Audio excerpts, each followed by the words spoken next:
नमस्कार, hello and a very warm welcome to all of you. मैं हूं आपके साथ भावना शर्मा।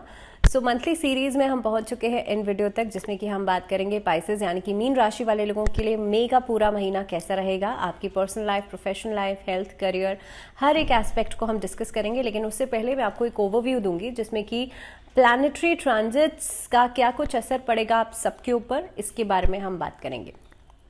सबसे पहली चीज़ तो बात करी जाए कि देखिए पाइसेस यानी कि मीन राशि वाले लोगों के लिए अगर देखें तो जो शनि की पोजीशन है वो 12th हाउस में बन रही है, जो कि इंडिकेशन कर रही है कि भाई आपके लिए 7.5 शुरू होने वाली है। दूसरी बात कि बृहस्पति की पोजीशन की अगर मैं बात करूं तो बृहस्पति जो है वो पहले घर के स्वामी होकर के तीसरे घर में रहेंगे और काफ़ी हद तक ये दशा आपको फ़ायदा देने वाली है।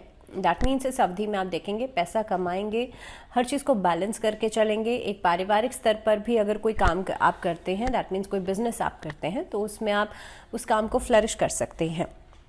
अब इस अवधि में राहु केतु की जो पोजीशन बनती है वो आपको कई सारी चीज़ों से रिस्ट्रिक्ट कर सकती है, चाहे वो पर्सनल लाइफ हो चाहे वो प्रोफेशनल लाइफ हो। इस अवधि में अगर मैं पूरा महीने की बात करूं तो नौकरी के छूट जाने का या नौकरी में किसी तरह के बदलाव होने के इंडिकेशंस भी नज़र आते हैं। तो अगर आप प्लानिंग कर रहे हैं तो पहले से ही तैयार रखिएगा खुद को। अब हम बात करते हैं सबसे पहले कार्यक्षेत्र की। तो इस महीने में कई सारी चुनौतियां सामने आ सकती हैं। देखिए राहु दूसरे घर में और जो केतु हैं वो अष्टम भाव में। ये जो अवधि रहेगी वो काफ़ी हद तक फैमिली मैटर्स को लेकर के या उसका असर आपके काम के ऊपर पड़ सकता है। कहीं ना कहीं पे इस तरह की इंडिकेशंस नज़र आती हैं। जो शनि है वो 12वें भाव में मौजूद हैं और शनि जो है वो एक करियर का प्लैनेट है। इस अवधि में आप देखेंगे जो बड़े अधिकारी हैं उनके साथ आपको तालमेल बना करके चलना पड़ेगा, क्योंकि वहाँ से कुछ मुश्किल चुनौतियों का सामना आपको करना पड़ सकता है। या तो उनके साथ तालमेल बनाने के लिए एक बड़ा चैलेंज हो सकता है। तो इस तरह की सिचुएशंस आप लोगों के लिए नज़र आती हैं। अब जो लोग खुद का काम करते हैं, जो लोग खुद का बिजनेस करते हैं, उनके लिए भी इनिशियल फ्रंट पे चुनौतियां रहेंगी, लेकिन बहुत ही जल्दी आप उन चुनौतियों को खत्म करके, उन चैलेंजेस को खत्म करके आप आगे बढ़ेंगे। इस अवधि में लोगों के साथ जुड़ करके कार्य करना फ़ायदेमंद हो सकता है। हालांकि आपके कॉम्पिटिटर से आपको इस अवधि में बहुत ज़्यादा सावधान रहना है।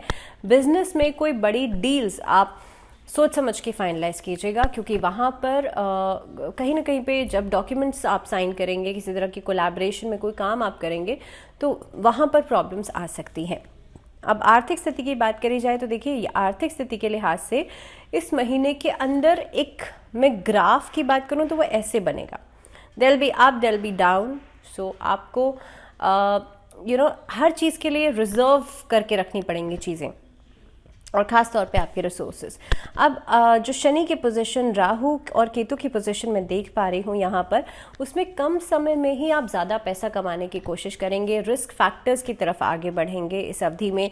हालांकि पैसा खर्च होगा लेकिन कहीं ना कहीं पे पैसा आएगा भी। आपके लिए जो लोग खुद का काम करते हैं, व्यापार करते हैं, उनके लिए रिस्क वाली चीज़ें जो रहेंगी वो बहुत मार्जिन लाइन पे पूरी हो पाएंगी। तो अगर आपको नॉलेज है तो ज़रूर आगे बढ़िए, नॉलेज नहीं है तो मैं आपसे ये कहूँगी सेटबैक। इन्वेस्टमेंट प्लान्स में भी थोड़ा सा इसी तरीके की डाइसी सिचुएशन रहेगी। तो अगर म्यूचुअल फंड, शेयर मार्केट या इस तरह की जो सट्टेबाजी, इस तरह के काम होते हैं, उसमें आपको थोड़ा सा सेटबैक करना चाहिए। उसमें बहुत अपफ्रंट पे आपको नहीं खेलना चाहिए। प्रॉपर्टी में डीलिंग्स हालांकि आपको फ़ायदा दे सकती हैं, इन्वेस्टमेंट प्लान्स फ़ायदा दे सकते हैं। इस महीने के अंदर हो सकता है कि यहाँ पर पैसा जो बचाने वाली जो परिस्थिति है वो थोड़ी सी कम आए, लेकिन हाँ आएगी ज़रूर। और इस अवधि में हो सकता है जो महीने का एंडिंग रहेगा वहाँ पर आप प्रॉपर्टी में इन्वेस्ट करने के बारे में सोच सकते हैं, लेकिन इनिशियल फ्रंट पे थोड़े से डिलेज, थोड़ा सा रुकावट दिखाई देती है। स्वास्थ्य के नज़रिए से देखा जाए तो देखिए सेहत से जुड़ी परेशानियां आपके सामने आएंगी, और ख़ास तौर पर इसका मुख्य कारण क्या रहेगा, आपकी प्रतिरोधक क्षमता यानी कि आपकी इम्यूनिटी कम होना।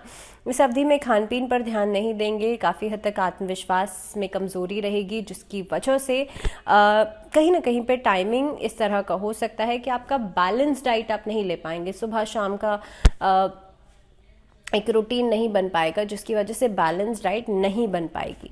अब पंचम घर में अगर देखा जाए तो मंगल एक कमज़ोर स्थिति में है, जिसकी वजह से आपके टीथ यानी कि डेंटल प्रॉब्लम्स नज़र आती हैं।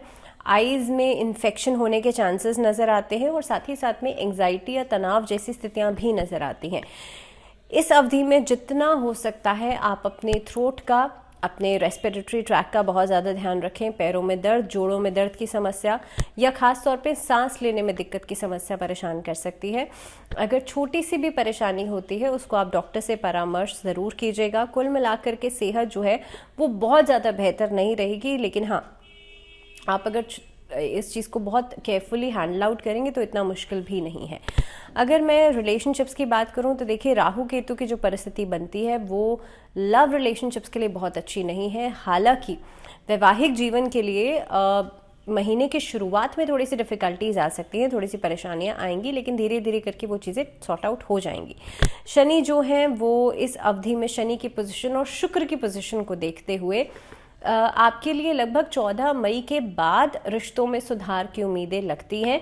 तो अगर आप शादीशुदा जीवन में बदलाव चाहते हैं, आप चाहते हैं कि लव मैरिज करना, या आप अपने पार्टनर से या अपने पेरेंट्स से बात करना चाहते हैं फॉर मैरिज, तो उसके लिहाज से लगभग 12 मई के बाद या 15 मई के बाद का समय बहुत अच्छा रहेगा। अगर मैं शादीशुदा जीवन की बात करूं तो यहाँ पर देखिए, इस अवधि में आप देखेंगे कि शादीशुदा जीवन में आपस में कंपैटिबिलिटी इश्यूज और आपस में एक दूसरे को रिस्पेक्ट नहीं देने वाली चीज़ें हो सकती हैं। तो ध्यान इस बात का रखिएगा कि आप अपने पार्टनर्स की बातों को समझें, उनके इमोशंस को समझें और उन्हें रिस्पेक्ट दे करके चलें। इस अवधि में योजनाबद्ध तरीके से कार्य करना बहुत अच्छा रहेगा। तो अगर अपने पार्टनर्स के साथ किसी भी नए कार्य की या कुछ भी आप शुरुआत करना चाहते हैं, कोई भी आप बात करना चाहते हैं, उनके से कोई भी सीक्रेसी नहीं रखिएगा, सीक्रेट बातें नहीं कीजिएगा। और इस अवधि में कोशिश ये कीजिएगा कि आप लोग जो भी कार्य करेंगे वो योजनाबद्ध तरीके से करेंगे। पारिवारिक जीवन की बात करी जाए तो यहाँ पर खुशियाँ रहेंगी, आपस में तालमेल बनेगा, लेकिन भाई बहनों के साथ तालमेल बनाने में दिक्कतें आ सकती हैं। शनि, राहु, केतु जैसे जो प्लैनेट्स हैं यहाँ पर इस तरह की संभावनाएं बन रही हैं कि अनचाहे वाद विवाद आफ्टर 15 मई उठ सकते हैं। जो लोगों की कोर्ट कचहरी के मामले चल रहे हैं, आपको बहुत ज़्यादा सावधान रहना चाहिए, क्योंकि इस अवधि में जो आपके विरोधी हैं वो बढ़ सकते हैं। एक तरह का असामंजस्य जो है वो बनता हुआ नज़र आता है और काफ़ी हद तक आप देखेंगे 15 मई के बाद सिचुएशंस आपके लिए थोड़ी सी डाइसी होती हुई नज़र आती हैं। और मैं बात करूं स्टूडेंट्स की, तो इस अवधि में जो अध्यापक हैं, यानी कि अगर आप कहीं पर एज अ टीचर या किसी तरह का कोई कॉम्पिटिटिव एग्ज़ाम देने के बारे में सोच रहे हैं, कहीं गवर्नमेंट जॉब की तैयारी कर रहे हैं, तो आप लोगों के लिए समय बहुत ही ज़्यादा प्रोडक्टिव हो सकता है। लेकिन सिर्फ और सिर्फ आपको ध्यान इस बात का रखना है कि आप बहुत फोकस्ड होकर के चलेंगे, तभी आपको आपका रास्ता क्लियर दिखाई देगा। टारगेट को अचीव करने के लिए खुद को फोकस्ड रखना बहुत इंपॉर्टेंट रहेगा इस अवधि में। छोटा सा भी डिस्ट्रैक्शन आपको परेशान कर सकता है, लेकिन हाँ, किसी अच्छी पोजीशन को होल्ड करना, उसे अचीव करना, ये पूरा आपके बस में रहेगा। स्टूडेंट्स के लिए जैसे मैंने कहा, थोड़ा सा प्रोडक्टिव होना, थोड़ा हार्ड वर्क करना इंपॉर्टेंट है, लेकिन हाँ, काफ़ी हद तक आपके लिए 12 मई के बाद सिचुएशंस बहुत पॉजिटिव नज़र आती हैं। दूसरी चीज़, अगर आप कहीं पर एज अ लेक्चरर, कहीं पर प्रोफेसर के लिए उम्मीद लगा रहे हैं, तो आपके लिए डिलेज भी नज़र आते हैं। तो थोड़ा सा एक उम्मीद रखना बहुत इंपॉर्टेंट है, पॉजिटिव रहना बहुत इंपॉर्टेंट है। अगर हम उपाय की बात करी जाए तो ओम नमो भगवते वासुदेवाय इस मंत्र का जाप कीजिएगा। हनुमान चालीसा का या बजरंग बाण का पाठ करना आपके लिए अच्छा रहेगा। रुके हुए काम आपके पूरे होंगे और ख़ास तौर पे कोर्ट कचहरी से जुड़े हुए मुद्दे भी आपके लिए खत्म होंगे। इसके अलावा जिन लोगों को राहु केतु से समस्या है, आपके चार्ट के अंदर, आपकी कुंडली के अंदर राहु केतु की पोजीशन बहुत अच्छी नहीं है, तो इस महीने में यज्ञ ज़रूर करवाइएगा राहु केतु की शांति के लिए। और इसी के साथ आज के लिए फ़िलहाल इतना ही, इस वीडियो में फ़िलहाल इतना ही। मुझे दीजिए इजाज़त, लेकिन आप लोग जुड़े रहिए चैनल के साथ। And till the next video अपना ध्यान रखिए एज़ यूजुअल। नमस्कार।